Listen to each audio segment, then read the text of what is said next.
Heureux de vous retrouver. Aujourd'hui, nous allons nous interroger sur le pourquoi est-ce que très souvent, on donne une technique de purification à quelqu'un.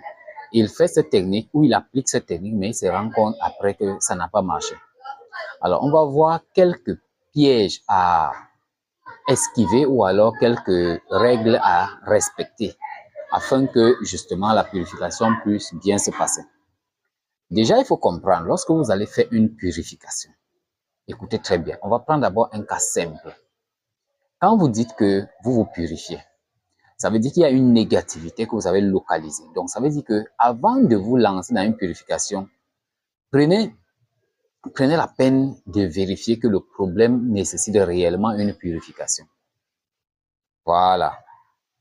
Prenez la peine de vérifier que le problème nécessite une purification. Parce que des fois, vous avez besoin juste d'une prière, mais vous allez dans une purification. Parce que quand vous faites de la purification, quelque chose de mauvais s'en va. Mais est-ce que quelque chose de bien est là finalement? Oui, vous avez fait partie de ce qui est mauvais. Mais est-ce que ce qui est bien, vous l'avez appelé? Est-ce que vous l'avez permis de s'installer? Parce que beaucoup de gens se disent purification, purification, mais ils ne comprennent pas au finish si ils ont réellement fait ce qu'il fallait. Alors, il faut comprendre que la purification ne marche pas jamais pour trois types de facteurs. Il y a d'abord les facteurs inhérents à la technique, le respect de la technique. Il y a les facteurs, il y a le facteur discipline et il y a le facteur dévotion. Alors, c'est ce que nous allons expliquer durant cette vidéo. Alors, avant d'entrer dans le vif du sujet, mesdames et messieurs, j'aimerais vous prier particulièrement de nous encourager dans ce travail que nous faisons parce que nous sommes en train de rapporter la connaissance à notre peuple. On essaye donc, le peu que nous avons, de mettre ça à disposition. La seule chose que nous pouvons vous demander, c'est qu'au terme de cette vidéo, si vous vous rendez compte qu'elle vous a été utile, n'oubliez pas de la partager massivement. Abonnez-vous surtout si vous ne l'êtes pas encore et laissez le pouce. Alors, nous y allons. Lorsque nous voulons faire une purification, il faut d'abord comprendre les aspects techniques de la purification. Les éléments qui entrent en jeu. Par exemple, quand vous voulez faire une purification, prenez soin de savoir que le récipient avec lequel vous faites la purification, ça doit être un récipient uniquement consacré à la purification. Parce que si vous prenez par exemple un seau dans lequel les gens se lavent, vous partez faire votre purification, vous savez que quels sont. Parce que lorsque quelqu'un se lave physiquement avec de l'eau et du savon, est-ce que vous comprenez, ou bien sur une douche, peu importe, c'est toujours une sorte de malchance qu'il a subi. Même comme il pense laver juste la sueur ou la saleté qu'il a accumulée toute la journée sur son corps, mais toujours est-il que la partie énergétique de l'eau va nettoyer les parties énergétiques de son corps physique supérieur, je veux dire superficiel, tel qu'il y a toujours une forme de nettoyage. Alors, donc, quand vous prenez un seau, vous ne connaissez pas vous prenez un seau commun, parce que c'est ça le problème souvent. Des gens qui disent je n'ai pas l'argent ou c'est monté, c'est descendu. Quand vous prenez donc un seau que les gens utilisent pour d'autres choses, vous prenez ce seau, vous partez faire vos purifications avec. Vous ne savez pas donc quels sont les miasmes, les énergies négatives que ce soit déjà accumulées, provenant donc des bains que les autres font. Donc, prenez toujours la peine de consacrer un seau ou un récipient spécial pour votre bain. Puis, même si vous êtes dans une maison, vous avez la douche et tout, puisque vous allez mettre des choses dans votre eau, n'est-ce pas? Donc, généralement, vous avez un récipient pour ça. Par exemple, si on vous demande de terminer de vous laver, les aspects techniques, c'est que finissez de vous laver, essuyez-vous bien et maintenant versez-vous de l'eau. Et puis après, ne vous essuyez plus. Laissez cette eau sécher sur vous. Ça, c'est un aspect technique. Un autre aspect technique, c'est de savoir, par exemple, que quand vous vous nettoyez, puisque vous versez de l'eau, il ne faut pas toujours finir par verser tout l'eau.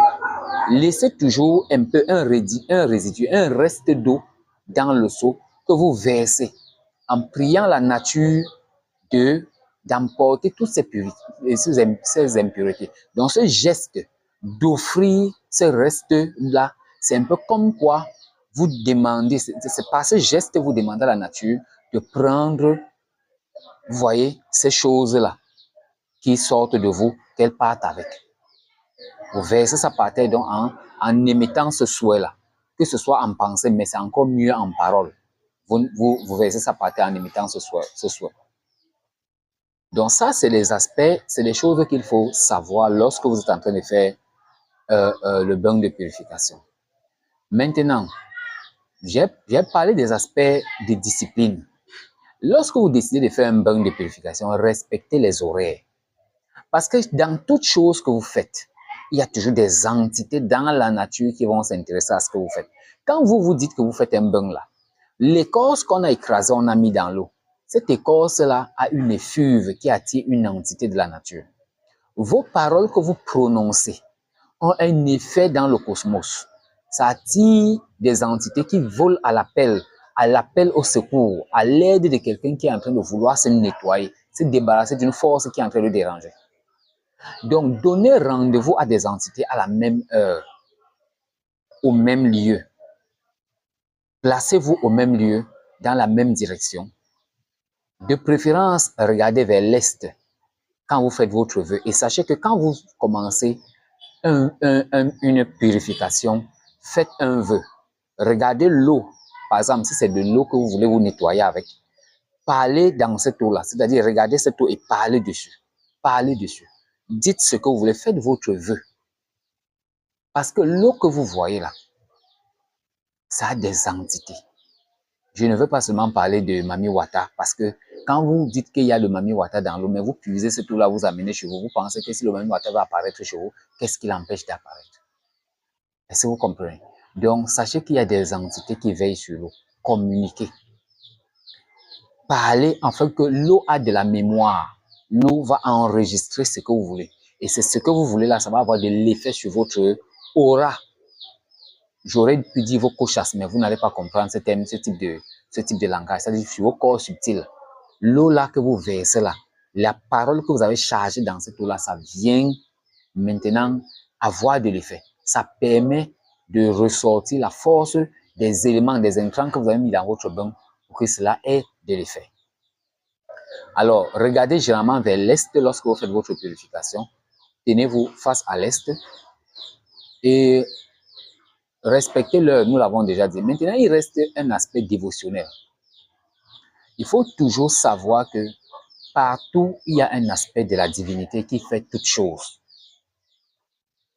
Qui fait toutes choses. Ça veut dire que quand vous vous purifiez, remettez-vous-en à la divinité. En quittant l'endroit, remerciez le Dieu de cet endroit. Parce que chaque endroit de la terre a des seigneurs qui le gèrent, a des seigneurs qui le commandent, qui le gouvernent. Et la terre mère elle-même est vivante. C'est curieux que les gens pensent que la terre n'est pas vivante et elle donne quand même, la terre n'est pas vivante, mais elle donne quand même des arbres qui sont vivants, des plantes qui sont vivantes. Ce serait très curieux. La terre est plus vivante même que ces plantes et que ces arbres-là. Donc, remerciez toujours les dieux de cet endroit-là. Dites-leur merci d'avoir permis que vous fassiez cette purification à l'endroit où vous êtes. Donc, mesdames et messieurs, nous avons touché là les facteurs qui font en sorte que votre purification, ça puisse bien se passer. Il y a aussi un facteur que nous allons terminer avec. Quand vous vous purifiez, vous allez remarquer généralement que soit vous avez envie d'uriner, soit vous avez envie de déféquer. Ces choses-là, évitez de le faire. Parce que la négativité, quand elle veut sortir, généralement, elle entraîne ces deux éléments-là. L'envie de miction, excusez-moi, l'envie d'uriner, j'espère que c'est ça. L'envie d'uriner et l'envie de déféquer. Généralement, quand la négativité veut partir, c'est ce qui se passe. Donc, quand vous voulez vous purifier, vous sentez une forte envie d'uriner, gardez-vous d'uriner pendant la purification. Parce que l'urine, elle a le pouvoir de casser tout, de briser. Donc, il ne faut pas le faire.